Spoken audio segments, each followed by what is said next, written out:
All right. Did you get it? Is it on? Oh, you're going to close the door? Okay. Hi, welcome, mighty companions. Anna Kujawa here. And this is our Monday Night Miracles session. And I start off all my classes with an opening meditation. Today I'm just going to do it for just 2 minutes, make it really short, because tonight's section is really long.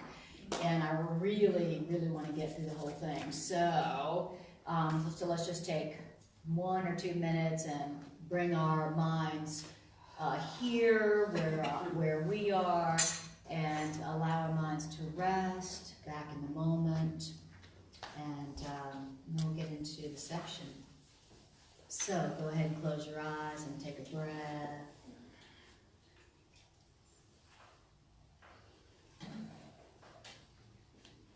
Awesome, and just breathe and become present. Present.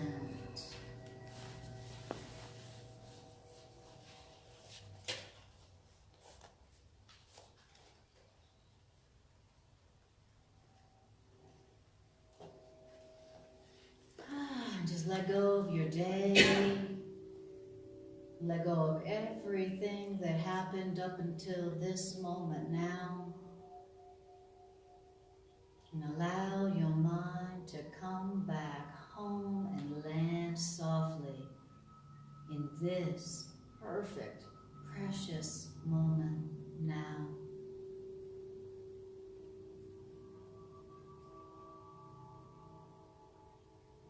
And feel this moment.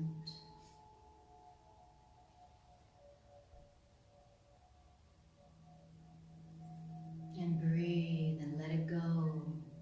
Anything that you may be holding on to, any fears or worries, concerns or plans or fantasies, just let it go.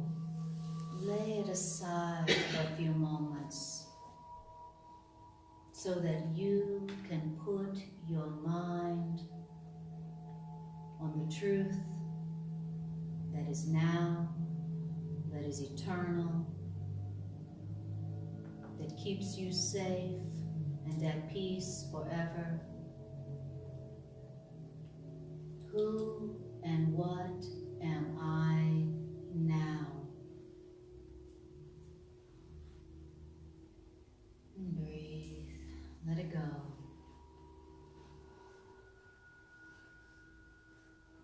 And tell your frantic mind, it's safe.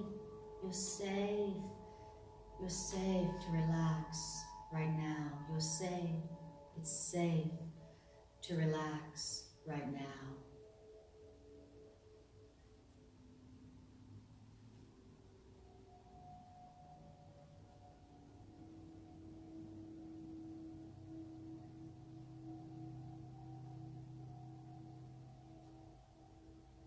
And just for a couple of moments, are you willing to allow your mind to rest?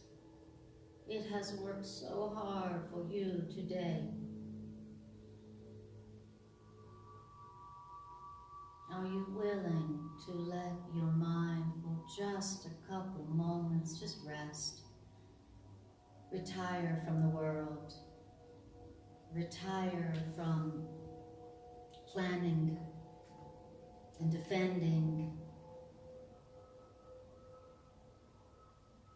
and worrying, and let it go.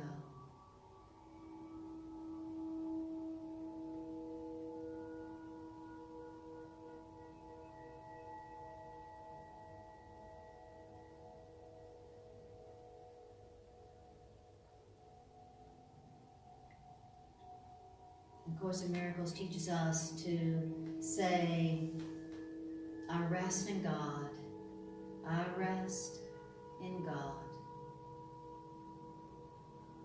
And when we rest in God, it's like we are telling God, I trust your truth. I trust that only your love and truth is true right now. And I trust that it sustains me and protects me and fulfills me in all ways. And all I need to do is rest in that. truth is true. Only love is real. And all I need, I have right now and forever. There is nothing to fear.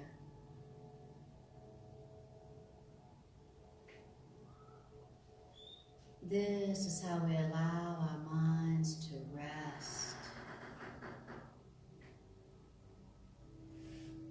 in God, in truth.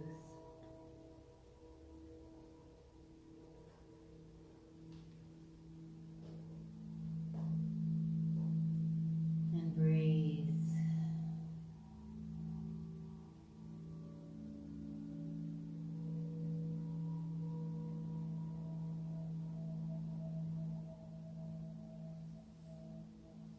And if there's anything that is on your mind that you are having trouble letting go in your faith and love right now, go ahead and hand it over and say to the Spirit of truth and the Spirit of healing within you, take it from me. Decide for peace and truth about this for me. Decide for healing and peace for me. Let me not see this as a sign of sin and death, and let me not use this for destruction. You use it for me, Spirit of truth, to facilitate the coming of peace. And then let it go.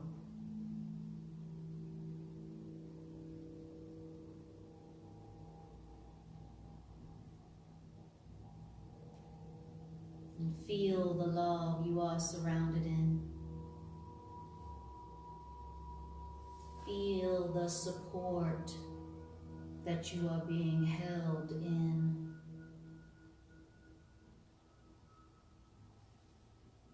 And for just a moment, put your faith in reality, in the loving reality that you are in. That is always true.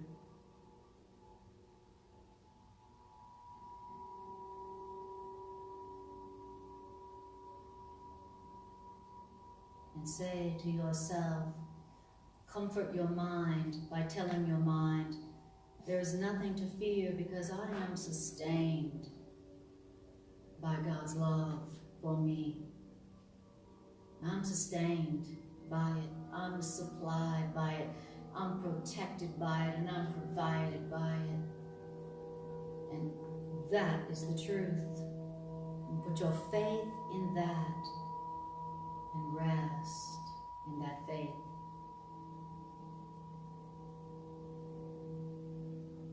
And breathe.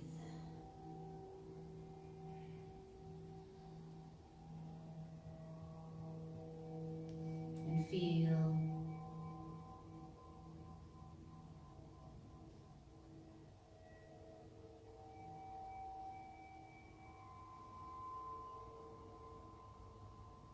And feel what it feels like to feel safe and supported and loved,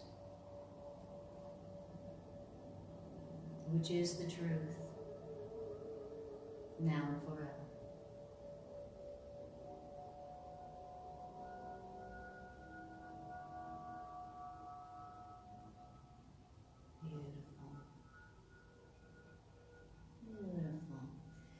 Just take another deep breath and yawn and stretch and bring your awareness back to the room, back to your body, sitting in this chair, in this room, in this place at this time. All right. Okay, welcome.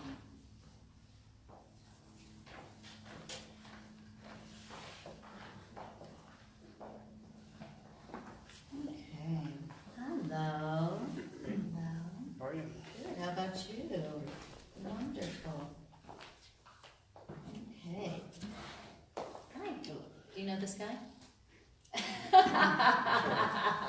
You can admit it. You're safe. We won't hold it against you, I promise. We kind of like him. Welcome. What's your name? I'm Ryan. Nice to meet you. Nice to meet you. Awesome. Okay, so tonight we are in the section called the so-called hero of the dream, chapter 27. In the book that I'm in, the book with the black cover, it is section number 9. If you have the blue cover, you may want to go that one. You may want to go to the table of contents, go to chapter 27, and look to see where the section is. It's called the hero of the dream. It's like page 585. Thank you. the 585 in the blue book. In the text? Yep, in the text. 585 in the blue book. Thank you, Dan. All right. What chapter in the black book? In the black book, it's 27:9. Chapter 27, section 9, in the black covered book. All right. And Ryan, if you would like a book to follow along, then I'll have your dad go get one for you. Did you know where they are? Sorry. Okay, all right. All right. So, this section is super duper uber deep. All right. And so, Ryan, you must be some kind of brave soul to show up on for this section tonight. And so, I acknowledge you, and if by any chance you don't understand a thing you hear, then just know that then you're doing perfect. You're doing great. None of us really understand what it's saying either. We've just decided that we want what it says and we like its results, so we go with it. A Course in Miracles itself says you may not understand the ideas, you may not welcome the ideas. Some of the ideas may seem very startling, hard to understand. You may find yourself resisting them, and it says that don't worry about it. It doesn't matter. All you have to do is use them, and then you will see that they are true. So A Course in Miracles knows that we're not going to understand completely what it's saying, and it's acknowledging that we're going to have terrific resistance. All kinds of resistance. Resistance comes in all kinds of forms. Falling asleep, not understanding what it's saying, having upset, feeling defensive, all those things. Course in Miracles says, if you have any of those responses, don't worry about it. Don't fight yourself. Just listen for what does make sense. This is for everybody. Only listen for what makes sense to you. Don't focus on what you don't understand. Course in Miracles says, don't focus on what you don't understand. That's just going to increase your feeling of helplessness and frustration, and that's not going to help. Go to the next sentence. Just focus on what you do understand, and even better, focus on what is inspiring to you, what feels helpful to you.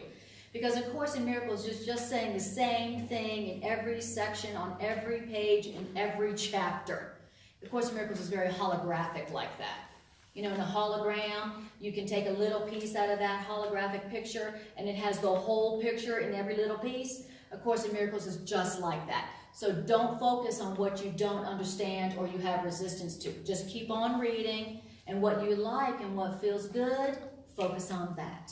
Write it down. Try to remember that, okay? So, this section is very powerful, and just to give you a brief overview of this section is going to tell you exactly why your world is exactly like it is. It's going to give you a picture of the world, the world that is based on and based around bodies. It's going to tell you what the world is. It's going to tell you exactly why your world is exactly like it is. And it's going to give you the key to salvation, the key to changing it if you don't like it. So, Course in Miracles says, if you don't like the way your life is and the way your world is, then there is a way to change it.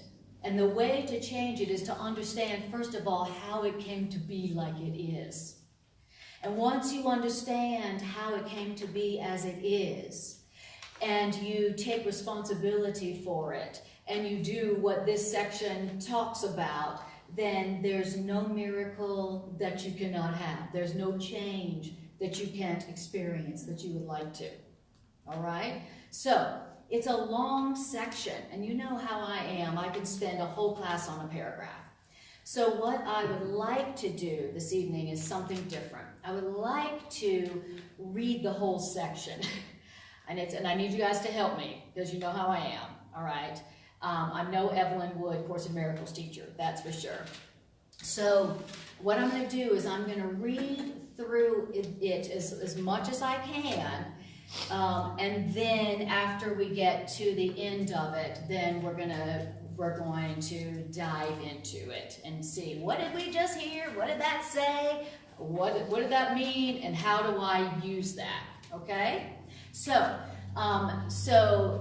follow along with me if you can. If I'm reading and reading and I'm not talking, but you find yourself starting to fall asleep or get distracted, look at what section. Look at the words I'm reading and take note of the words, because those are the words that your ego doesn't want you to hear. And if you want to stay awake, raise your hand and go, I haven't heard a thing you said in 2 paragraphs. Or I just noticed I'm going to sleep and I really want to hear what you're saying. What in the world did you just say? So feel free, if you really want to hear what it's saying to get the power and to get the miracle of it, feel free to raise your hand and just go, I really want to be present, but I'm falling asleep. So, you are safe. Okay? What's the very first sentence? The very first sentence is, the body is the central figure in the dreaming of the world. So remember, first it's going to tell you about the world as it is. It's going to tell you what the world is. Okay? And it might be very startling. Don't forget I said that. Now, it says this. So the name of the section is the, quote, hero of the dream. Notice how hero is in parentheses, okay? So it says the hero of the dream. The body is the central figure in the dreaming of the world, okay? What is the world? It's a dream. According to Course in Miracles, what's the central figure in this dream? The body. The body's the star of the show, the star of the dream. There is no dream or world without the body, nor does the body exist without the dream, in which the body acts as if the body were a person to be seen and to be believed. Okay, now I'm going to take a moment and see if I can see my class. Can I? No. All right, I'm going to do that yet. All right. Okay, so it says, what is it? The body is the star of the dream, the world dream, and the dream world doesn't exist without the body. The body acts as if the body were a person to be seen and believed. The body takes the central place in every dream, and the body in the world dream tells the story of how the body was made by other bodies, born into the world outside the body, and how the body lives a little while and then dies to be united in the dust with other bodies, dying like itself. In the brief time allotted the body to live, the body seeks for other bodies as its friends and enemies. The body's safety is the body's main concern. The body's comfort is the body's guiding rule. The body tries to look for pleasure, and the body tries to avoid the things that would be hurtful. And above all, the body tries to teach itself its pains and joys are different, which means can be told apart. Okay, did everybody hear the dream? Okay, first of all, what's the world? It's a dream. And who's the star of the dream? The body. And the body, and what's the body up to? The body is all about, it tells the story, I was born by David and Bobby Fink. And then I was born outside their body, and I lived a little while, and then I died, and to be united in the dust with all the other bodies. Okay, this is the body dream, and it's the body is always concerned with one thing. It's safety and it's pleasure and avoiding pain. That's what the body's all about. Seeking for friends and enemies.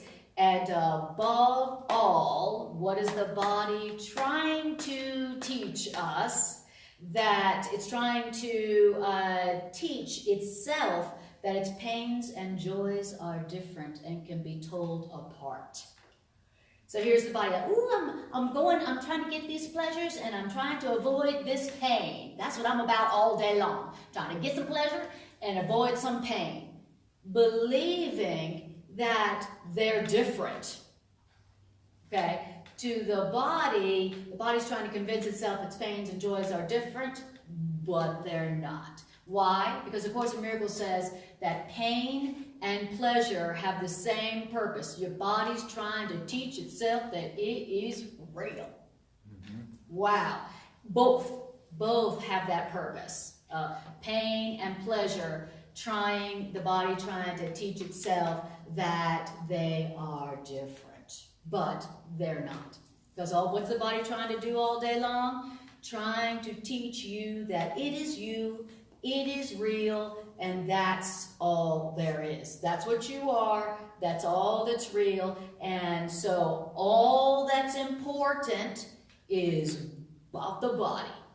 You know, the body getting its pleasures and the body avoiding pain. All right.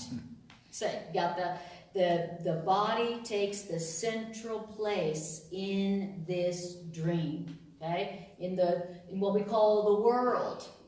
The world, according to Course, is a dream, and the body is the star of the dream. It's all about the body. What's my body doing? What's my body have? What's my body get? Is my body getting the pleasures? Is it avoiding pain? What is going on with the body? What a body can have, that's what's worth having. What defines my life? My body. All right, so we're talking about the dream. Now, questions or comments before we go on to paragraph 2? Well, do you think the body wants to be front and center? Yes. Yes, the body, here in the world, is all about the body. Okay, and it seems like the body tells us what to feel, and the body tells us who we are, and the body tells us what's happening, and the body tells us what we need. And everything it tells us we need has something to do with the body's protection, pleasure, and pride. That's all it's all about in the world. Okay, so when we talk about the world, that's what we're talking about. And of course, Miracle says that's a dream. Wow. All right. Any other questions or comments? Okay. Does this sound hard to believe? Yes. Yes. Thank you. All right. An honest response. All right. Now, here we go. The dreaming of the world takes many forms. Why? Because the body seeks in many ways to prove it is autonomous and real. So what's the body seeking to prove? Hey man, I don't need you. I don't need you, Anna. I don't need you. I'm on my own. I decide what's so. I decide what I need. I decide what you need. I'm autonomous. I'm real. You're not. That's what the body is seeking to prove. Wow. Now, and here's how the body does that to achieve that goal. Well, it puts things on itself which the body has bought with little metal discs or paper strips or plastic, if we're going to be modern, you know. This was channeled in the early 60s. So, you know, so it says little metal discs and paper strips. Nowadays we go plastic, right? Or nowadays, little electronic dots and dashes or little electronic impulses. That's what our money is today, right? It's an electronic impulse. Oh my. What happens if the grid goes down, electricity goes down? So does your money. Wow. So it says, what does the body do to prove that it is autonomous and real? It puts things on itself which it has bought with little metal discs or paper strips or plastic that the world proclaims as valuable and good. Here's some metal discs and some paper strips and some plastic that the world goes, good. This is good. This is valuable. This paper strip, valuable. This metal disc, valuable. This plastic, valuable, is what the body is trying to prove. And it says this: the body works to get these metal discs and paper strips and plastic. The body does senseless things to get the money. And then the body tosses away the money for senseless things it doesn't even want and need, and that it doesn't need and doesn't even want. Wow. Did anybody throw away some metal discs and paper strips and plastic today on some senseless things that you didn't really need or want? Yes, I did.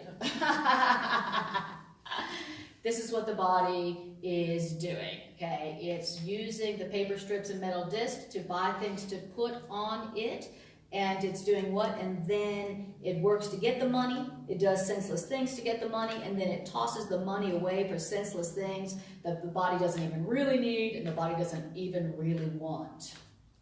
You hear what's going on with the body? You hear what the body's up to? All right. Now, then it says this, because the body's really busy. The body hires other bodies so that the other bodies may protect the body, and so that the body may collect more senseless things that the body can call its own. Whew. All right, body's busy. Then you see what's up to. You see what's good. This is the story of the world, by the way.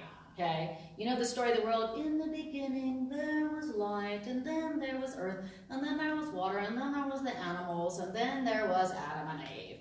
And then Adam and Eve had a baby, and then that baby grew up and married some other people. Oh, wait a minute, what? How could that be? If Adam and Eve were the first people, and they have a child, and then that child grows up and marries somebody else, and then have babies. Okay. That's the ego story of how the ego was born. This is the real story of the world. This is the real story of the world. All right. Now, then it says this. It says, then the body looks about for special bodies which can share its dream. Notice it doesn't say the body looks around for other special bodies that it can share their dream. The body looks around for other special bodies that can share its dream, okay? Let's be clear. I'm looking for somebody who wants to share my dream. I'll kind of go along with your dream just till, we seal the deal. But then let's get back to what it's really about, my dream, okay? I know in the romantic phase, it seemed like I was being generous and fair, and I was trying to make it about you too, but okay. But that phase is over. Let's get back to what it's really about, my dream. All right, and the other bodies who want to share my dream, my body dream, those are what I call special bodies. So the body's looking for special bodies who would like to share its dream, and then it says, and sometimes the body dreams it is a conqueror of bodies weaker than itself, okay?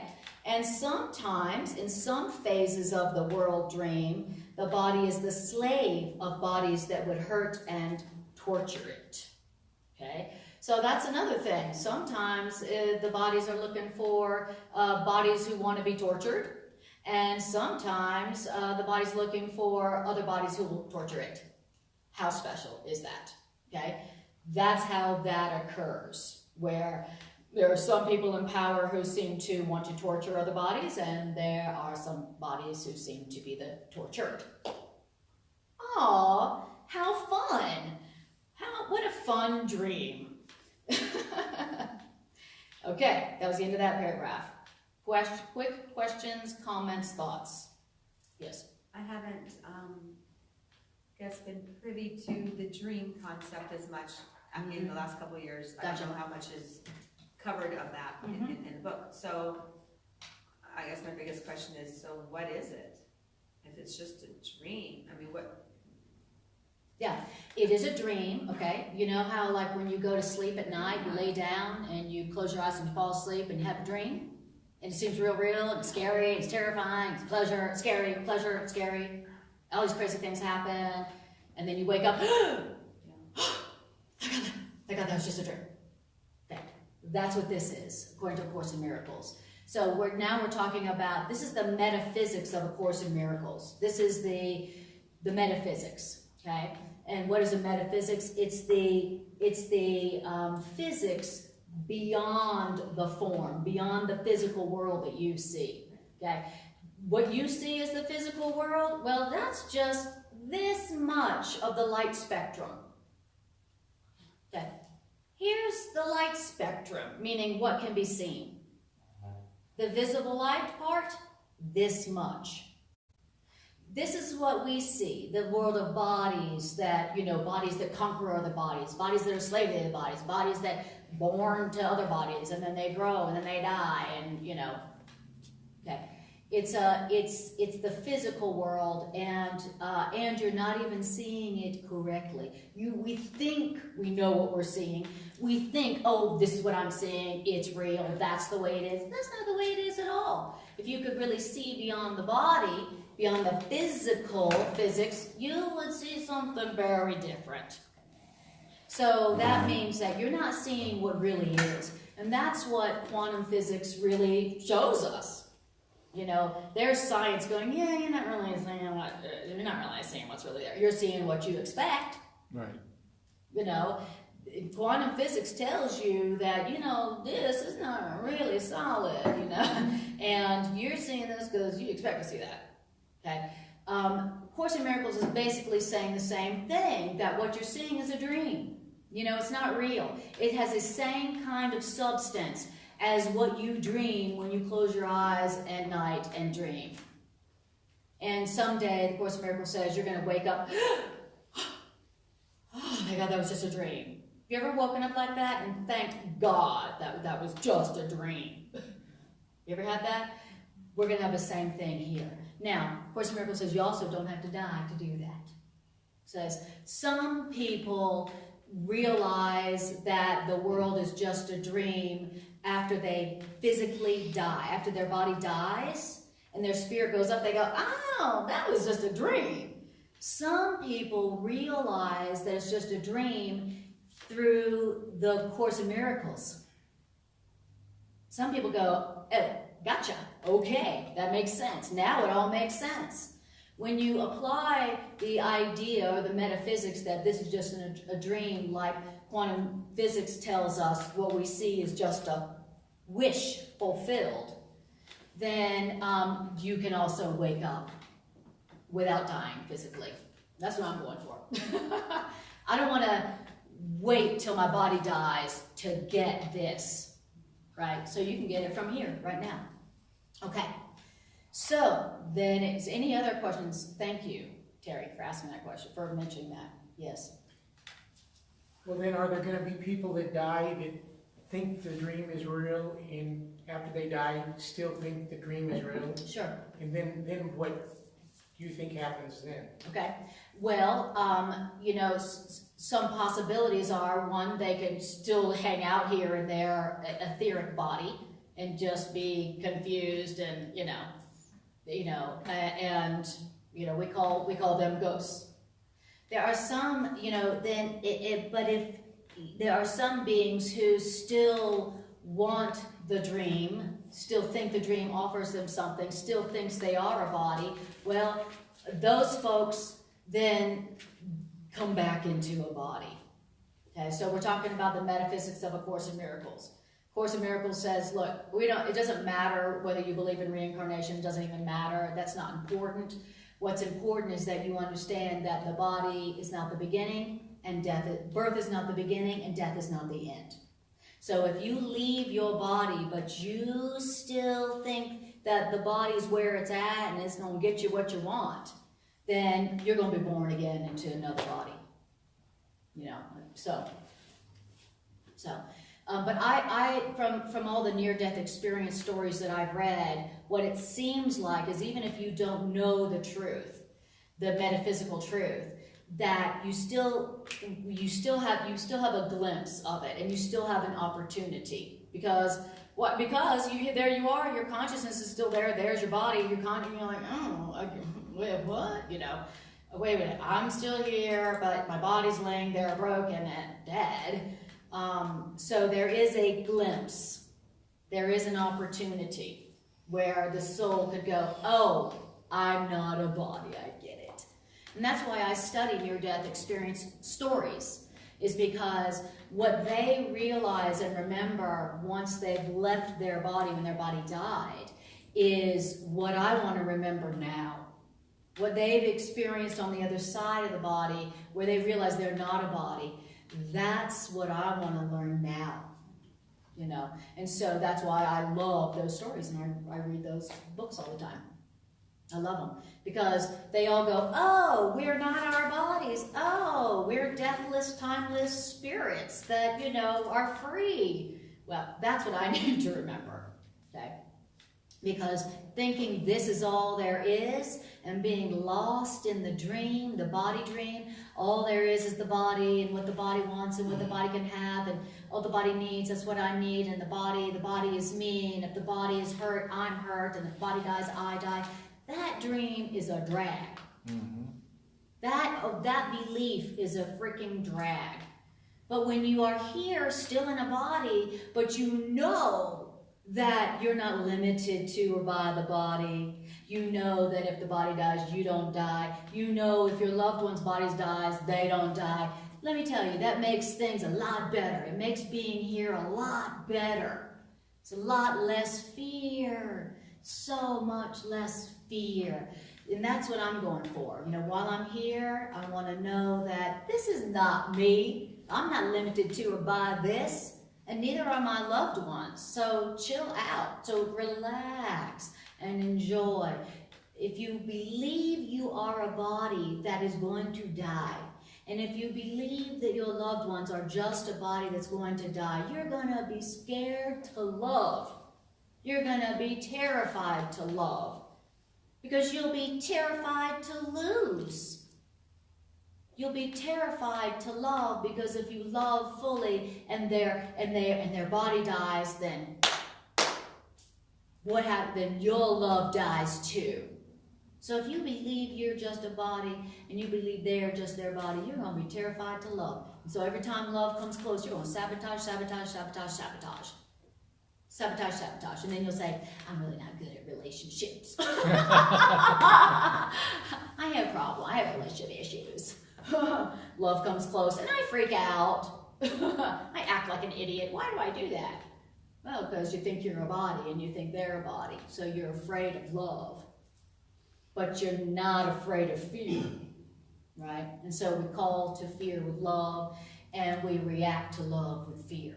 Course in Miracles says our reactions are completely opposite. Fear comes close, we respond with love. Oh, they love me. They want to choke me to death, but they love me. They want to choke me because they love me. And then here comes love. I love you, I free you, I accept you unconditionally. And we're like, you don't really love me. Anybody recognize that?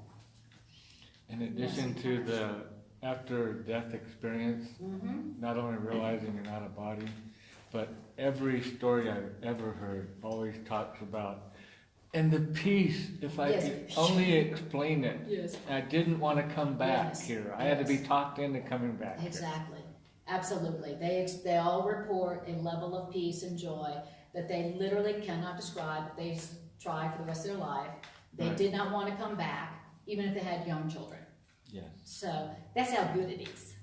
Yeah, That's how good it is. I've never known anybody who had I haven't. post-death experience until just 2 weeks ago. Really? How This gentleman I had interesting just timing. met, yeah, and he had a severe heart attack, and without getting into the whole story, he said the one thing that struck him is he saw colors that he had never seen. Yes, I hear that report all the time. They say they see and experience colors and music that they've never heard or seen on Earth. Can you imagine? I mean, we're so arrogant. I've seen all the colors. Yeah. I've heard all the music there is to hear. We don't know. Remember, the light spectrum is this. visible light spectrum that we see is that. When you leave your body, you see, you see all the things that there are to see that you never saw because you were looking with the body's eyes. And the body is an extremely limited, obscuring piece of mud. Of course, calls it a pile of dust and water. Mud.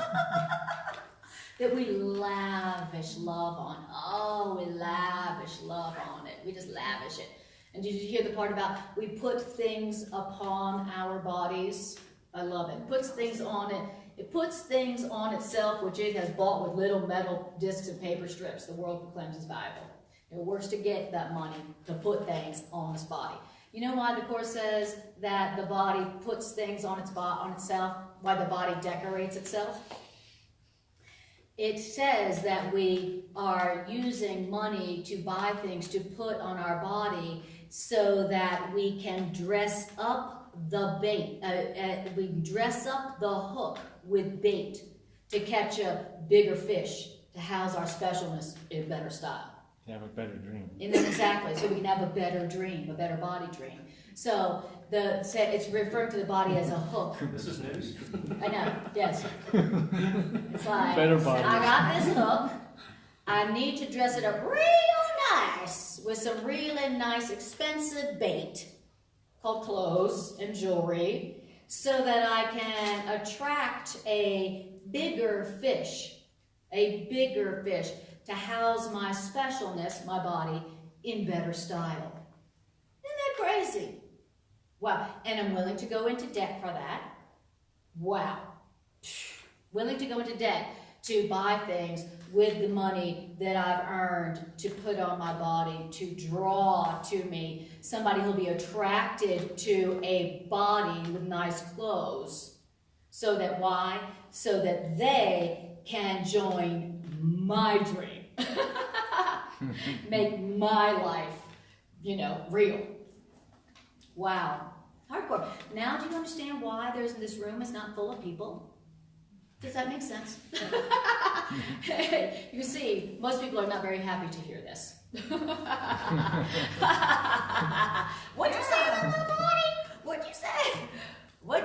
You just said my whole life was like, ridiculous. We like our stuff. Exactly. I worship the body.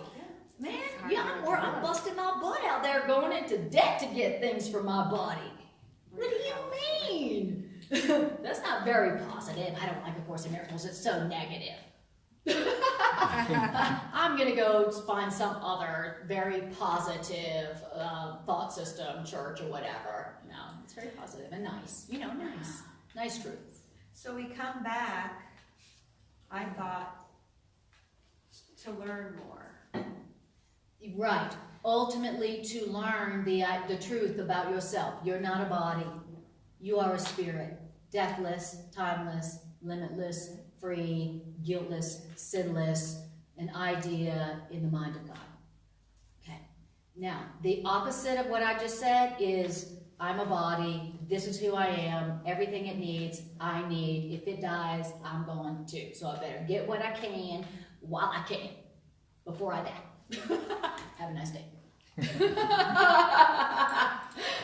And if you try to take my Nike sneakers, I will kill you. All right. Now, It's so true. All of this is so true. you hear about that? You hear about Black Friday. Black Friday, the biggest shopping day. People die. Yes. I got trampled. Stampedes. Yeah, people die on Black Friday because people will stampede and trample over people and kill them to get Nike sneakers for half off. That's so crazy. This place is. Okay. Thank God it's just a dream. Thank God it's just a dream. Thank God it's just a dream. All right. Now, here we go. Ready to hear more of this fun, positive stuff? Okay, here we go. The body's serial adventures from the time of birth to dying is the theme of every dream the world has ever had. Okay? So what is the world? It's just like it's like a what do you call them on TV where it's like a series? What do you call them on TV? You know, Soap opera. it's like a soap opera, but it's like, you know, in this episode we find the body being born. And here we go. Now, stay tuned for the next episode where the body starts grade school. All right. Stay tuned to the next episode where this body named so-and-so goes to high school. And then on and on and on. Each episode is a different point in the life of the body's serial adventure. Right. And that's what we call on TV, series. And it's all about the body. Well, now, today the body's going to school, and today the body's going to go out on a date, and then today the body is going to be sick, and today the body dies, today the body is born. The serial adventures of the body from birth to death is the theme of every dream the world has ever had. The so-called hero of this dream will never change, nor will its purpose. So it's like watching a series on TV and the star is always the same. There's only one star. Can you imagine watching a TV series and there's only one star? One main character.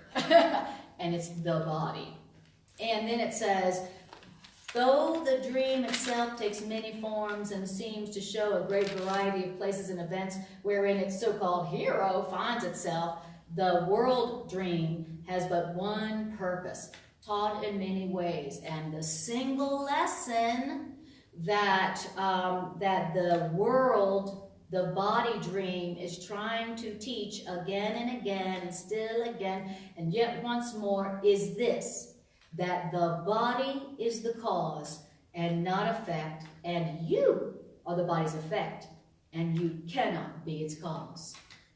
No matter what the body's doing, where it goes, and who it knows, and what it wears, and what it does, it's born, and then it lives and thrives, and then it dies, Or all of the what? All of the places and events that the body finds itself, it all has one purpose in this body dream called the world. And that is that the body is you. The body calls you. It was first, and you were second. First the body's born, and then there you were after. Wow. And what else? That you are its effect. It made you.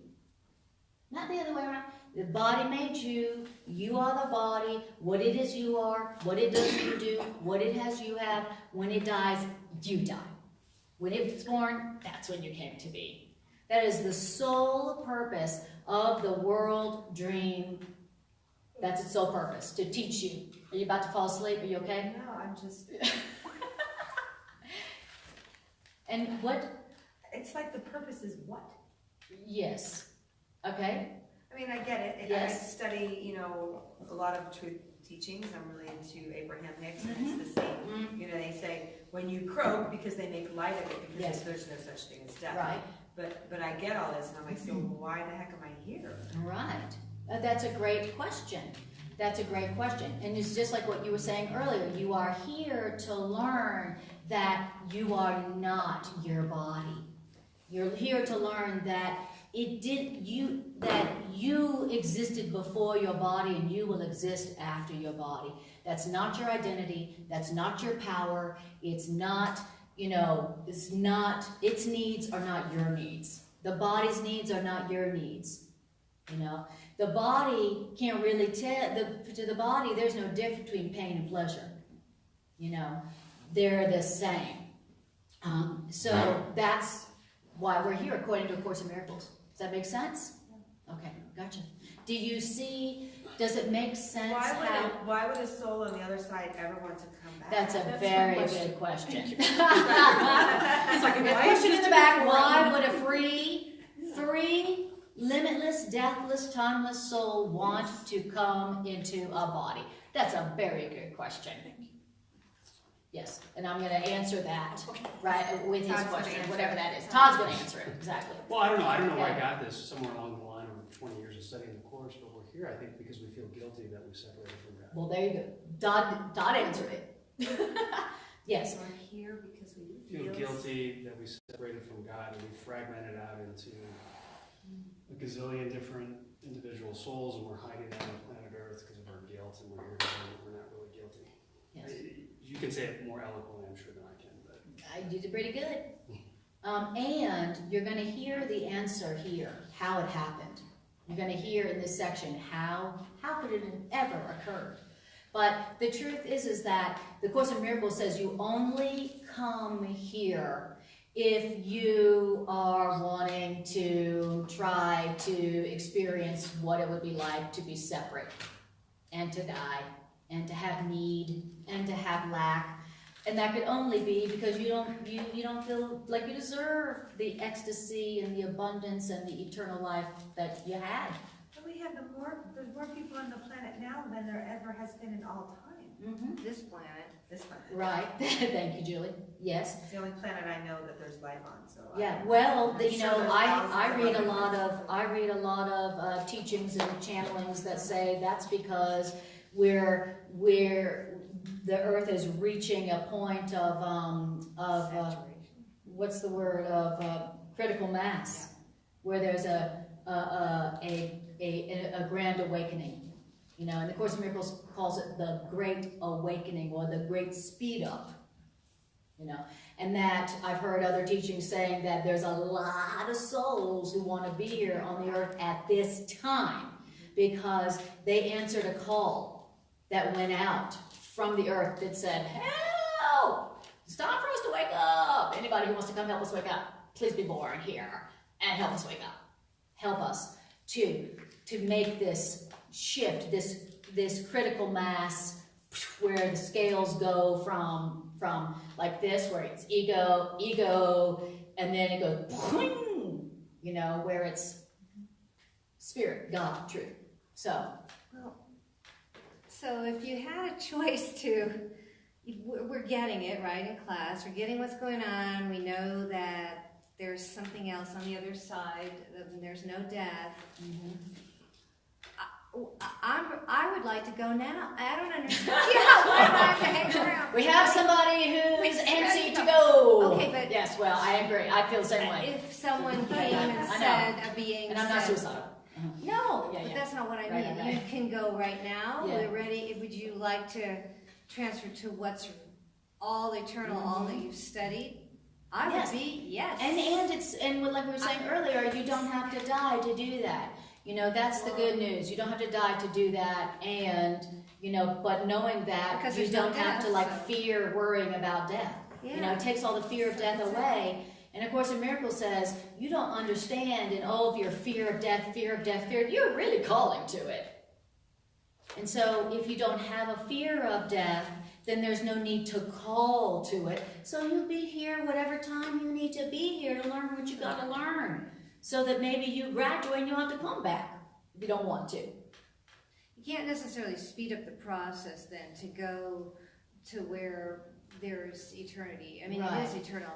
Do you know what I'm saying? Yeah, you know, can't yeah, you don't want cross to- Yeah. the other levels or Right. whatever to learn more. Like the person that's about to talk about seeing those colors and sounds, because I've read that too in your answer, and there's things we've never even heard. We can't, and I can't even conceive of it. I go, what? I know. How can you can't think about You for can't. this? And the Course says, don't worry about that. Just focus on what you can do right Do now. Okay. And that is, remember the truth about yourself. And remember the truth about what you're seeing. Remember, this is a dream, and it's all about the body. And that's not you. And there's more to life than the body and all the body's serial adventures from birth to death. You know, learn who you are beyond the body. That's the way to spend your time wisely here. Learn that, you know. In other words, do things that help you to free your mind from the belief that you're just limited, stuck in a body that dies, that needs a bunch of stuff. Have you ever noticed how high maintenance the body is? Wow. It's always, body's always needing something. The body's always, it's like we're living in a dream where it's all about the body. My body needs some food, and then my body needs some shelter, then my body needs some sex, and then my body needs some new clothes, and my body needs some money, and my body needs a dinner. My body needs to go to dinner. My body needs to go to dinner. That's weird. My body needs to go to the doctor. My body needs to go to the dentist. It's all about the body. You know, and so, of Course in Miracles is saying, here's something that you can put your mind into that's not about the body. It's about something bigger and better that, you know, it doesn't cost anything, no maintenance, you know. So, how about that? All right, here we go. Now, then it says, the whole purpose of the one purpose, taught in many ways, the single lesson, the body's trying to teach, again and still again, and yet once more, is that the body is the cause, and you are its effect. That's what I'm trying to teach. The body is who you are, and you're just the unfortunate side effect. That's what the body's trying to teach in all the ways. Now, that says, thus, are you not the dreamer? You're the dream. And as the dream, not the dreamer, you wander idly in and out of places and events which the body contrives. That this is all the body does is true, because the body is but a figure in the dream. So what is the body really? It's just a figure in the dream. It's trying to tell you you're just a figure in the dream. You know, the body's like this: I'm real, I'm autonomous, and you are my creation, you are second to me, and you do what I say, and you are what I am. Anybody recognize that? Okay, that's the purpose. But the body is just a figure, really, just a figure in a dream. But who reacts to figures in a dream unless he sees those figures as if those figures were real? The instant that you see the figures in the dream, the instant that you see the bodies in the world as they are, then the bodies in the dream, in the world, have no more effects on you. Why? Because you understand now that you gave all these bodies their effects by causing all these bodies and making these bodies seem real. Okay, so what are we suffering from here? All the effects of the things the bodies do have on us. Okay? That's what we're suffering from. That person's body, and it did something to my body. And that person's body is making this effect on my body. That's what we're suffering from. That it is acting upon us.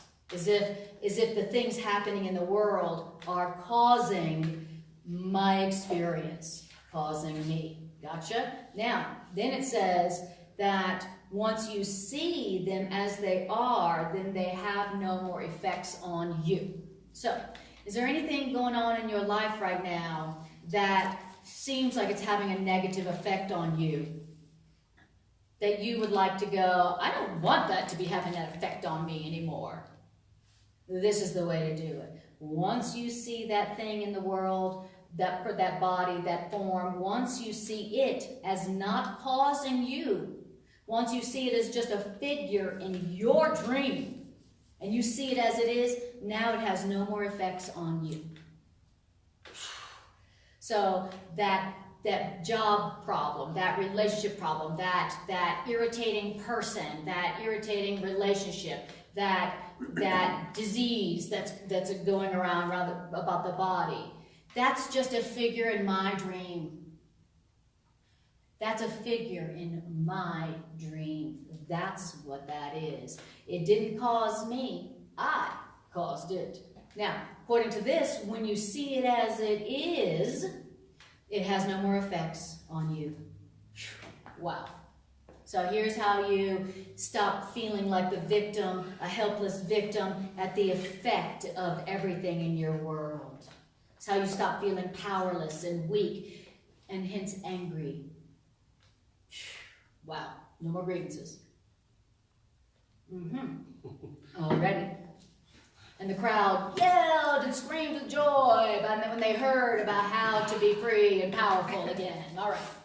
What do we do with all that joy? Exactly. I said, they can't even hear me because they're screaming with so much joy at hearing how they're really the powerful one in this seeming conflict. Okay. Oh, that's nice. No. That was it. Okay. My body says I gotta go do stuff. Exactly. My body tells me it's time to eat. And when is this class over? Good. 30 minutes. Okay. 30 minutes. Oh my God. I am hungry. My body tells me it's time to eat. And when my body tells me it's time to eat, it's time to eat. Because when my body speaks, I listen. You know, what is that? Listen to your body. Yes. What was the investing company that said when so and so speaks, I listen? Who was that? E.F. Hutton. Right. When E.F. Hutton speaks, I listen. When my body speaks, I listen. Right. Never too rich, Yeah. never too thin. Yes. Never those words. Yes. Yeah. Exactly. Drummed into Exactly. In other words, I'm acting just like my body is me, and it tells me what to do and what to feel and when to do it and when to feel it. It tells me when I need something. It tells me what I need to go buy for it. And I go, yes, sir, yes, sir, yes, sir, yes, sir, yes, sir. I never go, you know what? That hunger that I'm feeling right now, even though I just ate 2 hours ago, is my ego feeling threatened. And ego, you are not me. You don't tell me. That's you feeling threatened. You don't want to hear the truth. You don't want me to hear that I am your source. I am your master, and not the other way around. Your ego doesn't want you to hear that. So as soon as you start to hear this truth, the ego's like, I'm busy, I'm hungry, I'm tired, I have things to do, I am very busy, da da da da da, blah blah blah, I need, so what's up? I need to be maintained. So we're learning how to, that, hey, the body is the effect and we are the cause. The body's been trying to teach us through the world and through the millennia of the world and the body that it is the master. It's the source, and we are the effect. So we are learning differently through A Course in Miracles. Now, here we go.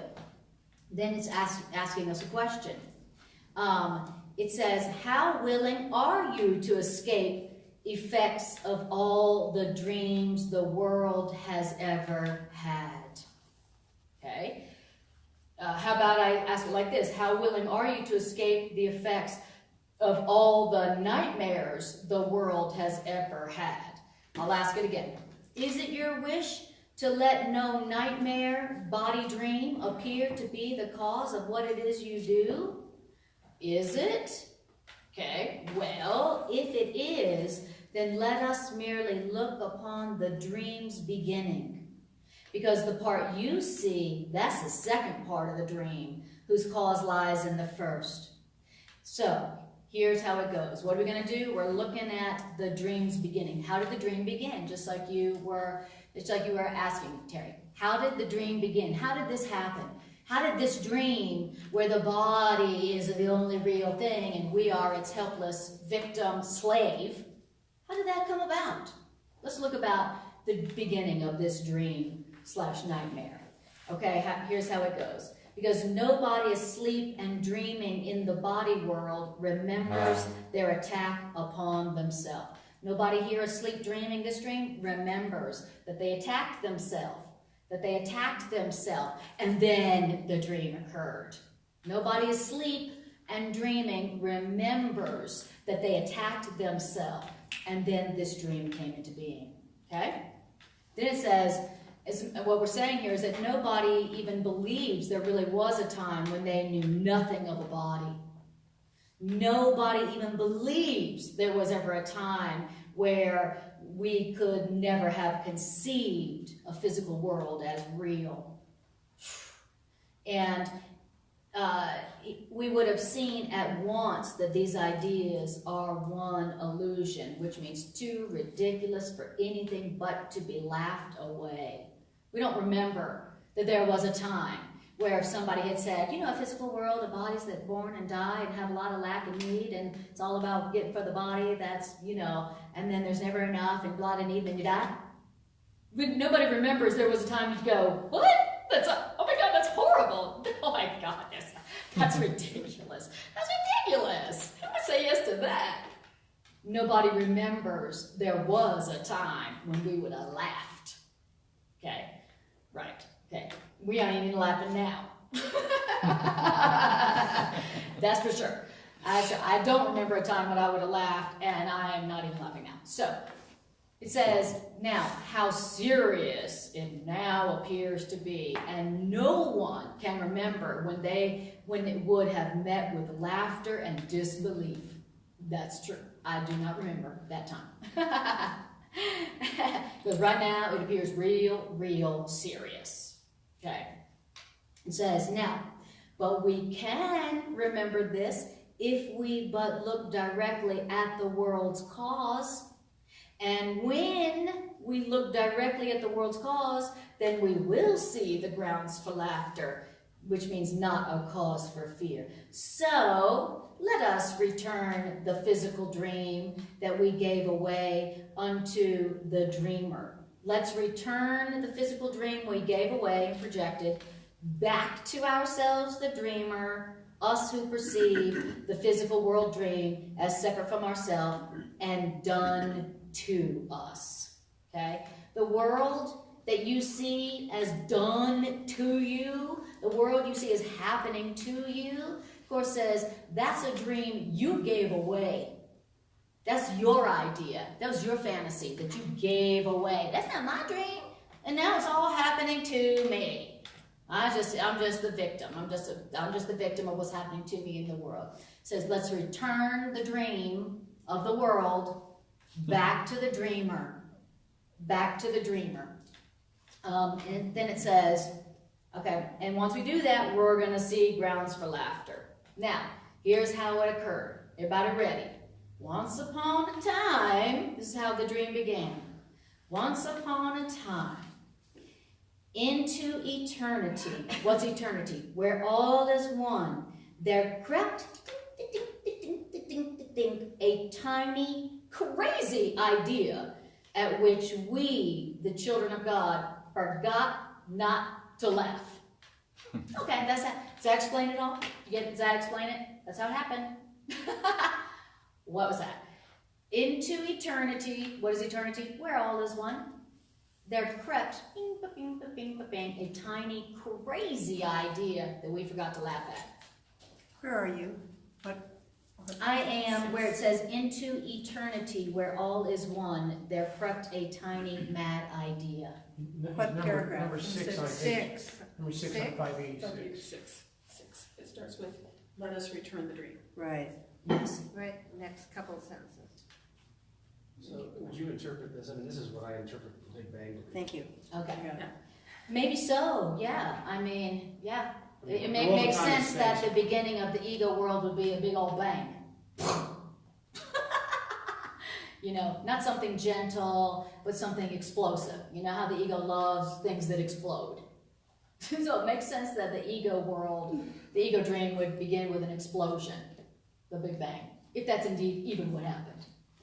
Okay, so this is how, remember it says, once you look at how the dream began, then you will begin to be able to see how freaking ridiculous it really is. Okay, when you see how it began, then you can take the dream back to you, the dreamer, by laughing. Okay, so it says, because remember, how did this bad dream start? Well, we forgot to laugh at a joke. That's how it all started. We forgot to laugh at a joke. Something that was ridiculous. Something that was crazy. Something that was insane. Impossible. A joke. And we forgot to laugh. Wow. That's how it occurred. Interesting. Now, interesting bedtime story. I was just Now, little boy and girl, I'm going to tell you how the world began. Are you ready? It's really funny. If you don't laugh, you didn't get it. If you're not laughing, you aren't getting it. The Course in Miracles says, how will the world end? Well, since the world is a place of sorrow, then it's going to have to meet its opposite to end. So how does the world end? In laughter. Happy laughter. Happy laughter. When do we start laughing at this bad joke, this bad dream? When you see that it's your dream. When you see you made it up and it didn't make you up. When you see you dreamed it up instead of the other way around. And same thing with everything you're going through right now that doesn't feel joyful and peaceful. It ends when you laugh, remembering that you were the one who made it up and it never was even true. You're the one who thought that was true and then acted like it was and then thought you were at the mercy of it. It ends when you get the joke that you played on yourself. That's when it ends. That's when the world ends and that's when your problems end. Okay. Now, that's how it happened. And it says this, in your forgetting to laugh, did this nightmare dream where the body is real and you are the victim at the mercy of the body, only then, in your forgetting to laugh, did that thought become a serious idea and possible of both accomplishment and real effects. That's how it happened. But together, we can laugh them both away, which means together we can understand that time cannot intrude upon eternity. It's a joke to think that time can come to circumvent eternity. What is eternity? That means there is no time. Wow. Notice it said together. So, do you ever notice that when you're by yourself and you're contemplating your problems, it is not really funny. It's really serious. But when you get together with your best friend and she starts telling you about her, the way she did it, and then you hear another friend, and they start telling you about how they did it, what happens? You all start laughing about your problems. You're like, oh, you too? All right, you too? Oh my God, okay, well, all right, obviously, that's, yeah. So, together, we can laugh them both away and see the joke. What's the joke? The joke that all this meaningless physical this or that has the power to keep what's eternal and real away. You know, like this little problem, this little financial problem has the power to keep all of the abundance that's eternal away from you forever. Okay, that's a joke. Together, we see the joke and can laugh it away. Everybody, that's why support groups work to help people survive things that are called terminal.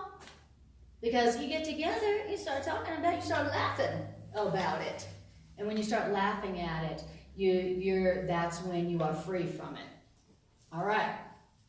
Yes. So is the joke, like what he was saying, that we are separate? Yes. That's what there is, or am I confusing that? Yes. It says the joke is that the idea that your physical problem, something about the body, has the ability to keep out and away from you that which is eternal and everywhere. It's like saying, oh, this person, they left me, they took their body and they left me, and now I have no love forevermore. Oh, wow. So you're telling me that this physical body that's extremely temporary, doesn't even last beyond 100 years, has the ability to keep love, which is eternal and everywhere, away from you forever. Is that what you're saying? Now, when I say that back to somebody, they're like, then they get the joke. They get the joke that when they weren't getting the joke and they weren't laughing at it, they were, I'm so upset, I'm going to throw up. So that's what the joke is. All right. So, together we can laugh it away. Now, okay, we got 15 minutes. I'm going to take a second. I may just skip ahead. Such a long section. I was so hoping maybe I could get through it, but no.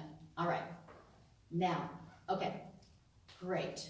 So, and then I'm gonna go skip ahead to where it says in gentle laughter. So I'm skipping ahead a couple paragraphs. In gentle laughter, does the Holy Spirit perceive the cause and looks not to the effects? How else could Spirit correct your error except in gentle laughter? Because Spirit has overlooked the cause entirely.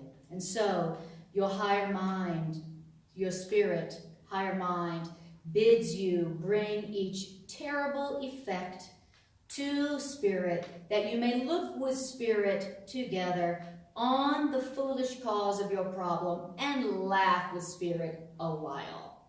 You're judging the effects, but Spirit has judged their cause.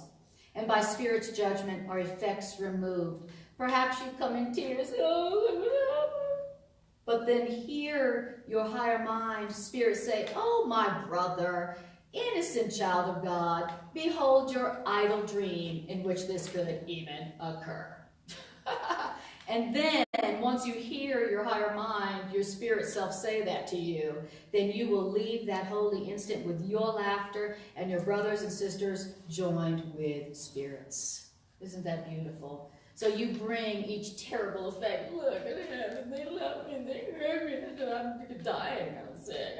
And you bring it to Spirit, and Spirit goes, oh, behold the idle dream. Behold the silly dream in which you think this can even occur, that you could die or be left or be without. Look, this is a silly dream. Look at this silly dream in which you even dreamed that could occur, that you could die or be left or be without something. And then it says, you will leave that holy instant with your laughter and your brothers and sisters with you. That's how your higher mind, that's how Spirit corrects all the terrible effects that you think are happening to you, that you have not laughed at yet, right? That's how Spirit does it. Isn't that beautiful? I go, oh, look, Spirit, it's broken. I'm broken. I don't have enough, and I'll never be enough if they love me. But oh, behold, oh, perfect, innocent little child of God, behold your silly dream in which that could even occur, that you could be broken or left or abandoned or without. And then you will laugh. You'll leave that instant to laughter, and all those effects will be undone. It says this, the secret of salvation, which means freedom. Freedom from whatever you feel limited by. Freedom from whatever you're upset about. The secret of freedom from whatever you feel limited by is this, but this, that you are doing this unto yourself. No matter what the form of the attack, this still is true. You are doing it unto yourself. Whoever takes the role of enemy and of attacker, this is still the truth. Whatever seems to be the cause of any pain and suffering you feel, it's still true. You're doing it to yourself. Because would you not react, you would not react at all to figures in a dream you knew that you were dreaming. Let those figures in your dream be as hateful and as vicious as they may. Those figures in your dream, those folks could have no effect on you unless you fail to recognize that this is your dream. And this single lesson learned will set you free from suffering, whatever form it takes. You hear that? This idea will set you free from suffering, whatever form it takes. This is the secret of freedom from whatever seems to hurt you, that you're suffering from. No matter how vicious and hateful the figures in your dreams seem to be, you're doing it to yourself. You are doing it to yourself. And they could have no effect on you, no matter how vicious and hateful they are. They could have no effect on you if you recognize that it is your dream and they are but a figure in your dream that you are dreaming. Wow, the secret of salvation, the secret of freedom. Everybody take a breath on that one. Woo! It's hard to remember that all the time. Yeah, indeed. You know why? Because the whole world that we've made is trying to teach us the lesson that the body made us. In other words, not that we made it up and we made it do da-da-da-da-da-da-da, but that the body is the cause and we are the effect. That's the whole purpose, remember, of the body and the ego, the physical world. So nowhere in the world you will hear that. The world will never, ever, ever in a million years teach you that. You will not turn on the news and hear that. You will not open a newspaper and hear that. You're not going to open up a magazine and hear that. You're not going to hear it on the radio. You're going to hear it in Anna's class. But you are going to hear it in my class. And that's why there's only 10. Yeah. As you can see, it's not a very popular idea here on Earth yet. We're not even the 12 disciples. I know, exactly. You know, We didn't have form. There's so much power in that Yes. because we created it. Yes. So it's like, It's you know, the thought or the idea exactly. led to the creation. Exactly. So a thought created it. A thought can change it. That's So there's a it. lot of power. It's all the If you power. grasp, you know, you did it, so It's the I can change it. is the only source I like of real change and real power that you will ever experience here. And it's the only way to be here on earth in a body and not feel like a helpless victim of what is happening around you. And if you don't believe this, then the best you can experience is the world happening to you, and the best you can do is hope that it turns out okay. How depressing. Yeah. Okay, yes. Well, then are you saying that the spirit doesn't reside within us, but that the body resides within the spirit? Exactly. The body resides within our mind. And the body is our effect, the effect of our mind. It's doing what our mind tells it to do, period. But the whole world, the whole physical world's been trying to teach us, no, the body's the cause, and you're the effect. And whatever the body tells you to do, that you gotta do it. Whatever the body tells you to feel, you gotta feel. And whatever happens to the body, that's what happens to you. You know, and you don't have a say. That's the one lesson that the body was made to teach, and that's the one lesson that the physical world is trying to teach us. Us who made it. Now, last paragraph, and then we're done for the evening. So, your higher mind, the spirit of truth in your mind is going to repeat this one inclusive lesson of deliverance until this lesson has been learned, regardless of the form of suffering that brings you pain. Your higher mind's going to be telling you the same thing over and over and over and over and over, same lesson to whatever form of suffering, whatever form of pain you bring. Whatever hurt you bring to spirit, spirit's going to answer with this very simple truth. Because this one answer takes away the cause of every form of sorrow and every form of pain. And the form of your pain and your sorrow doesn't affect Spirit's answer, not at all. And Spirit would teach you only the single cause of all your suffering and sorrow, no matter what their form. And you will understand that miracles reflect the simple statement, I have done this thing, and it is this I would undo. One answer, one simple answer that will undo the cause of all your suffering and sorrow, no matter what form it takes. The one answer your higher mind is going to give you to everything that you bring to it.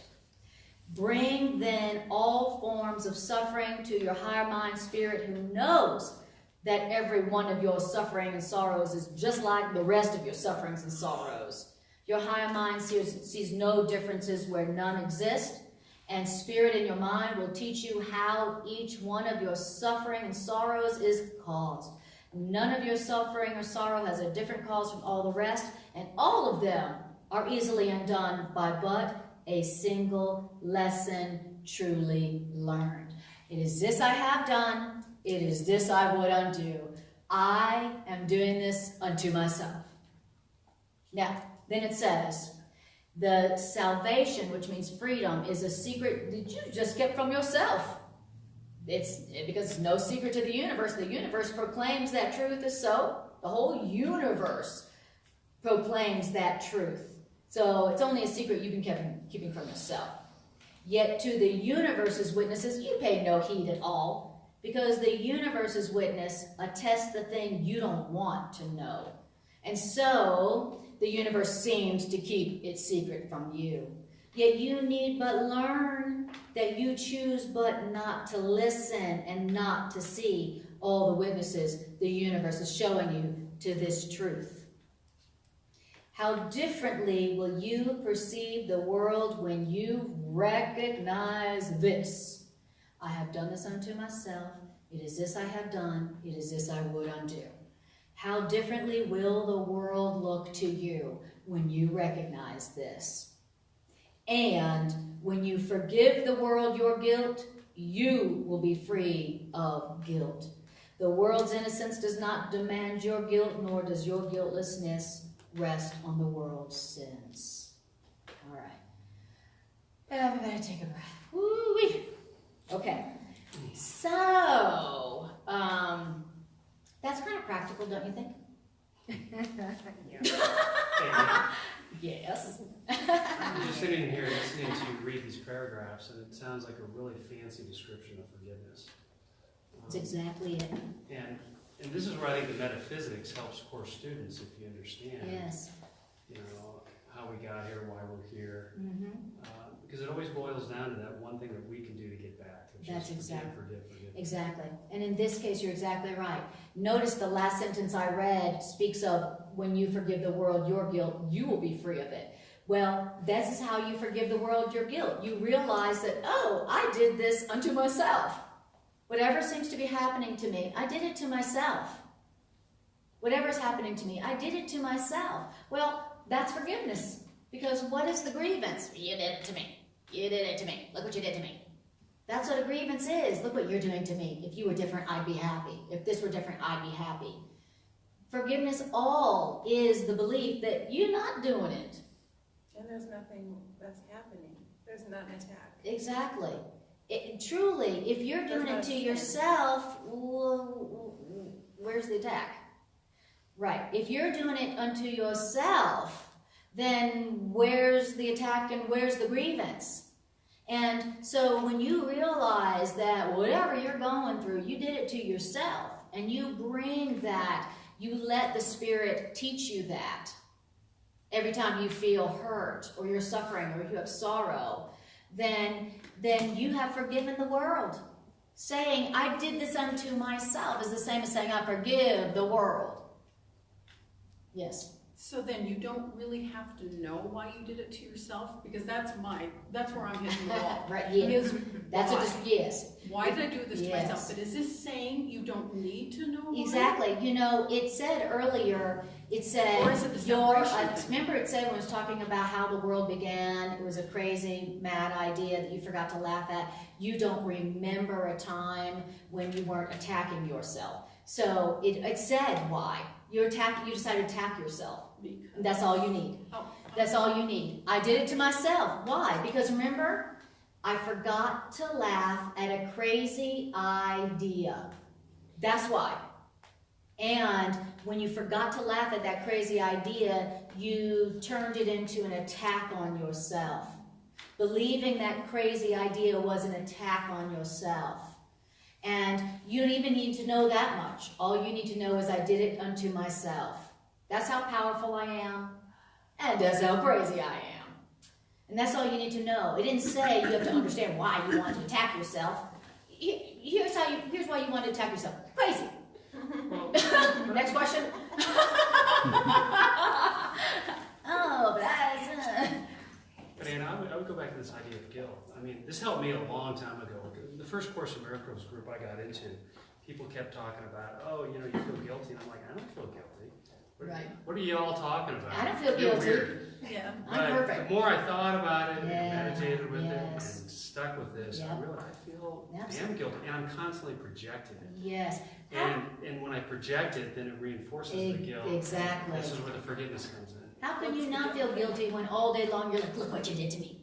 Look what you did to me, world. Look what you did to me, banker. Look what you did to me, friend. Look what you did to me. Look what you did to me. How can you like go at the end of the day, reach back and go, I feel so innocent. Yeah. You know, you've been attacking all day. When you're telling the world, when you're showing the world what it did to hurt you, you're attacking all day long. And then you come home and you don't feel, refreshed, wonderful. You feel exhausted. And you feel afraid. And you feel paranoid. And you lock your doors. And you lock all your windows because you've been attacking all day. And so when you attack all day, you don't go home and feel like, I feel so safe and protected by the universe. You go home and you feel exhausted and paranoid. So you don't need to know, Don't need to know why. even though it did tell you. That you forgot to laugh. Yes, you forgot to laugh at the insane idea, and you became insane, and you attacked yourself. That's all you need to know. Yes. So on a practical level, say, I worked really hard for something and it didn't manifest, and I felt disappointed and that I wasted my time and I was lied to or Yes. whatever the circumstances Yes. are. Whatever your So- sorrow or pain is. Right, and so the appropriate way, according to the Course in Miracles, is to not have agreements and to know that the world is neutral and that, what? Because I'm pissed. Okay, listen. It told you exactly what to do. And it said that there's I'm one responsible. answer that your higher mind is going to give you to say to yourself every single time you feel abandoned, betrayed, hurt, used, attacked, and all the other synonyms. I have done this.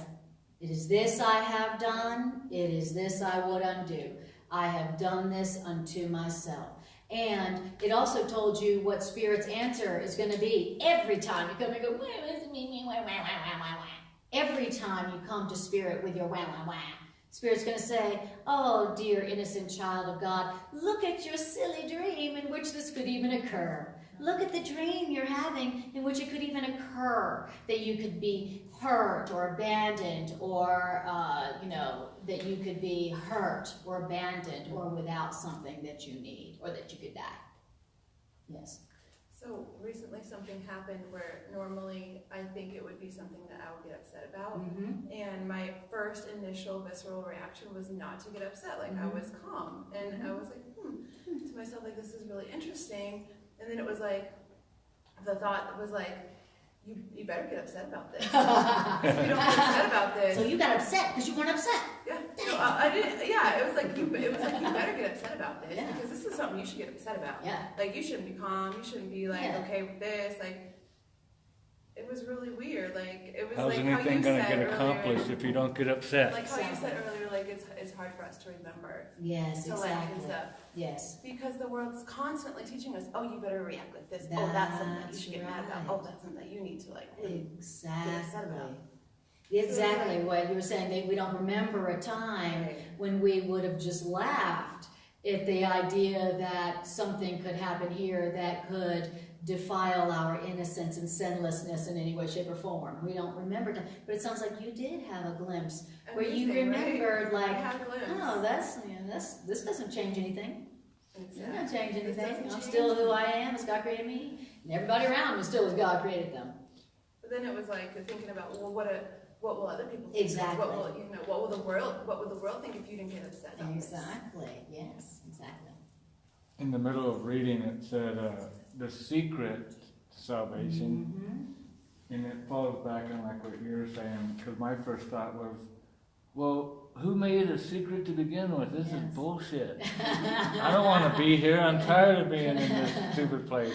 Why was it a secret? Yeah. And then the last sentence after the sentence you finished reading Uh-huh. said, the secret that you have only kept from yourself. It says salvation is a secret that you have kept but from yourself. Yeah. The So you universe did that knows to it. yourself too, the secret. The universe knows it, and the universe not only knows it, but has been every day and every moment going, you powerful, you did it unto yourself, you're innocent, you could experience something else, you're powerful, you did this It's unto not a yourself, secret. you can choose it. The universe has been showing you witness after witness after witness after witness, but it said, but you chose not to hear it, and you chose not to see those witnesses.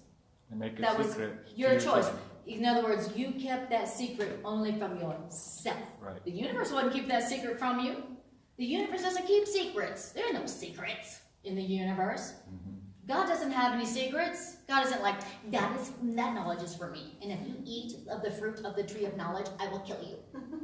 After I kick you out of the garden. Oh my God, who does that sound like? Ego. That sounds like me. You took something of mine? Ooh, get out of here. Right? That's, the universe doesn't keep secrets. God doesn't have secrets. All of the truth about your power and your worth and your eternal nature is obvious. It's just obvious. The universe is always telling you that and showing you that. But you didn't want to see and you didn't want to hear it. Because you wanted to continue to be the helpless victim of the physical world. So that you could be right about why you're angry. All right, I've said no to all of heaven. Yay! Just so I could be angry and be right about my anger. All right, now, you see the joke? Okay, was that a good deal you made with yourself? So, there's going to come a time where we are going to laugh. We're going to see what the ego is trying to convince us to believe, and we're going to see that it is insane and it's a funny joke.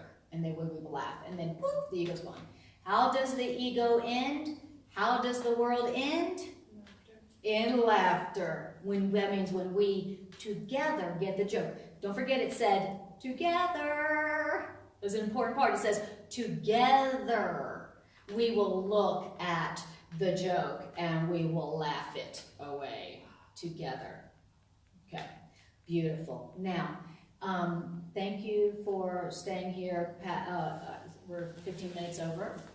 If you need to leave, you're innocent.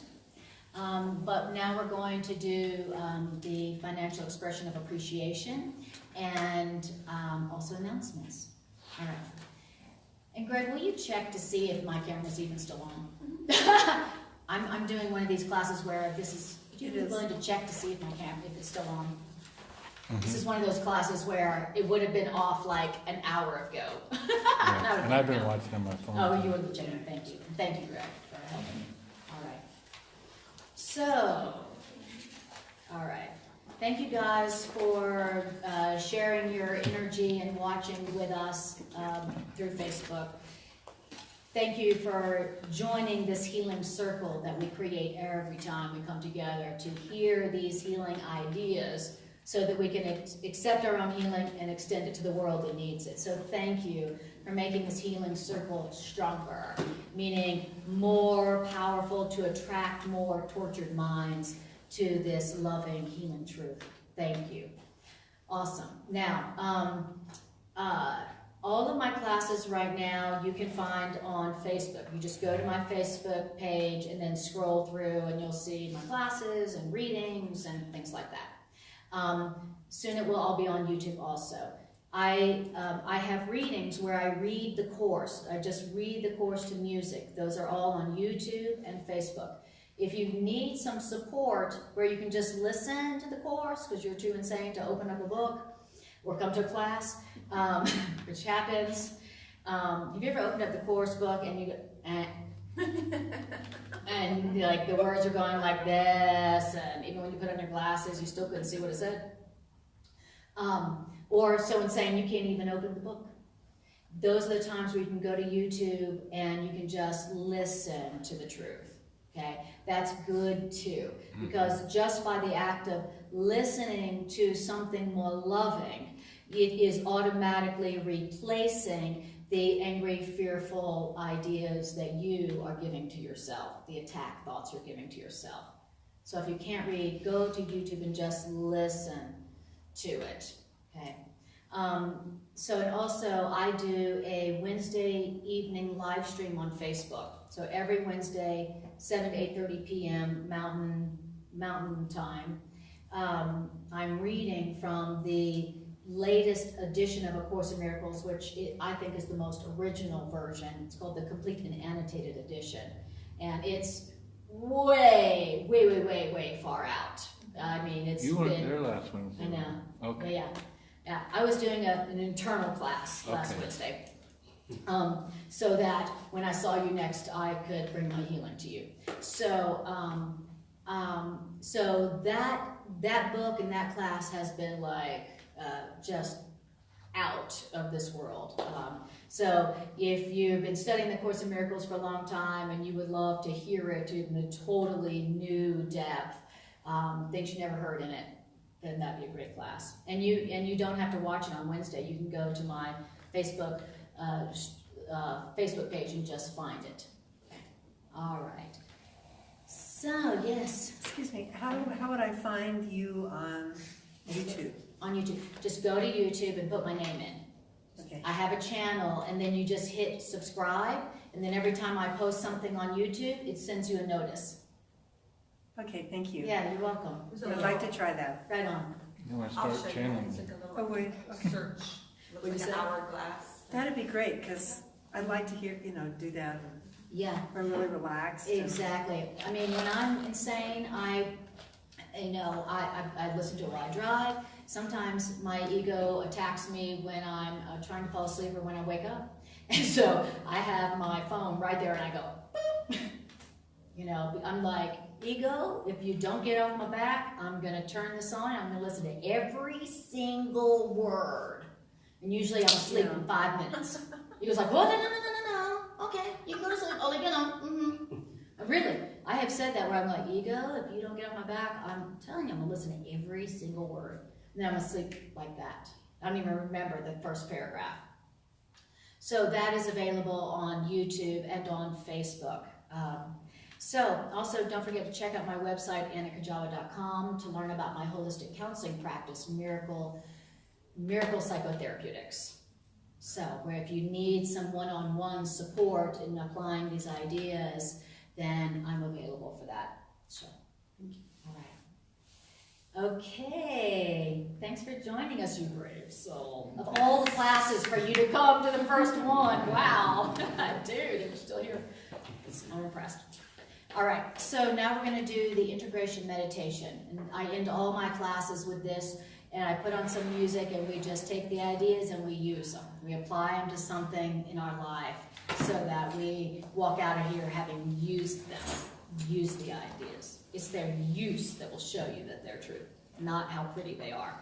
Or not so pretty, if you're talking about tonight's section. All right, so go ahead and close your eyes and take a breath.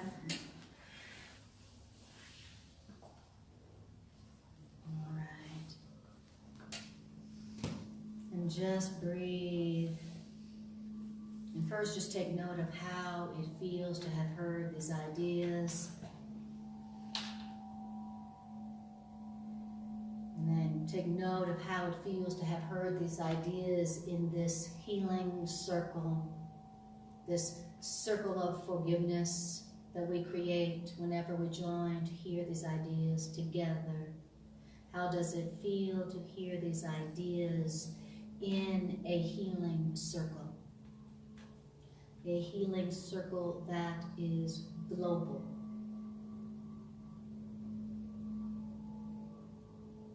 How do you feel in your mind, your body, your spirit, your emotional body? What does the truth feel like inside of you when you hear it? Breathe. Beautiful.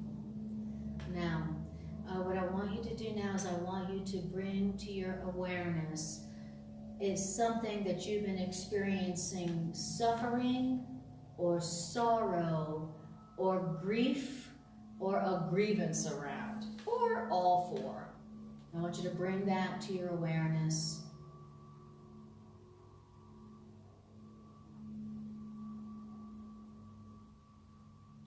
And take note of, now just take note of your story that you've been telling yourself about why you are feeling that suffering, sorrow, or grief. So just, a couple lines. Yeah, they did that to me, and they were different, I'd be happy, and they always do that to me, and that's how the world is, or whatever. What is your story about why you are suffering or sorrowful? And take a breath.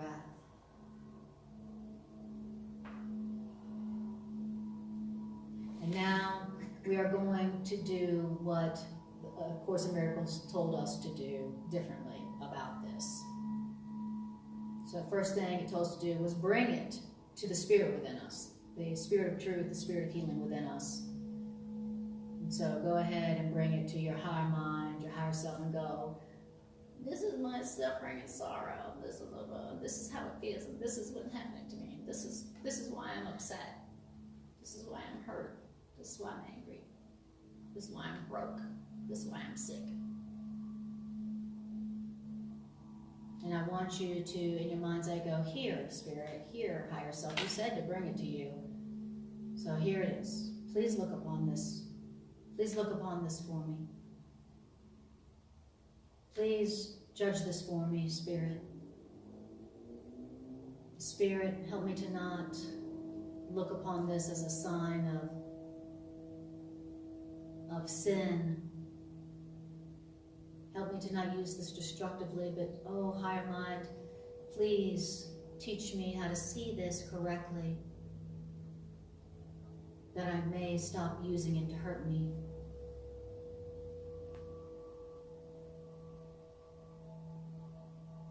And then listen as your higher mind tells you the truth about it.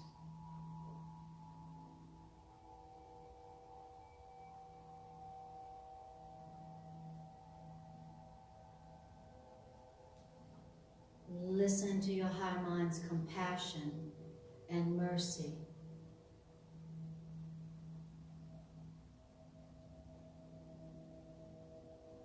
Listen to your higher mind tell you did it to yourself, and it was just a mistake, and you are innocent.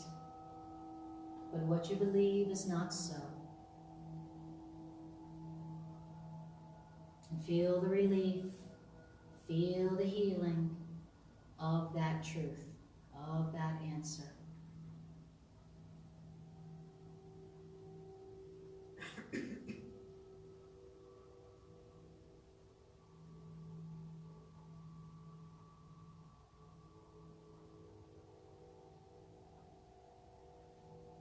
Now you are going to speak the truth upon what you were suffering over, what you were sorrowful about. And so I want you to say, or speak over this problem, saying, it is this I have done, it is this I would undo. I have done this unto myself.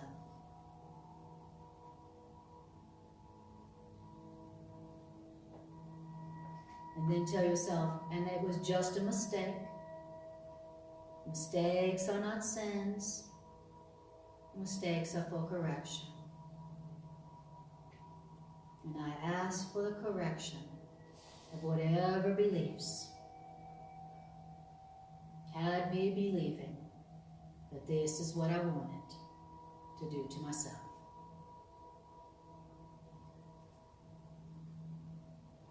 I did this unto myself, and it was just a mistake. Mistakes are not sins. This mistake is for correction. And I'm still innocent. And I still am exactly as love created me.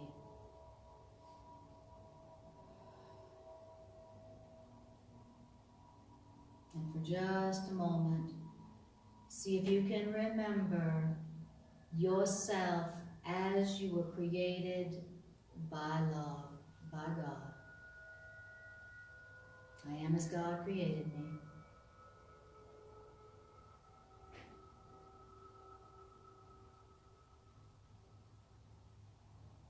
I remain exactly as God created me. I am still sinless. I am still innocent. I am still only love. I am still perfect.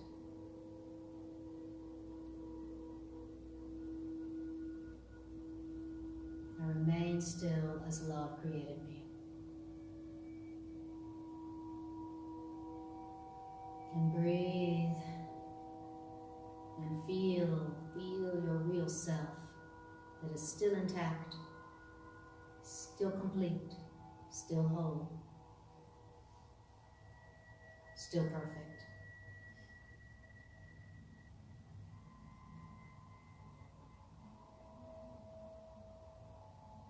And breathe.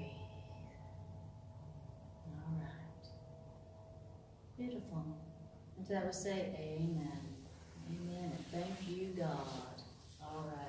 Thank you guys for being here. Thank you guys on Facebook for joining us. I appreciate you. See you next time I see you.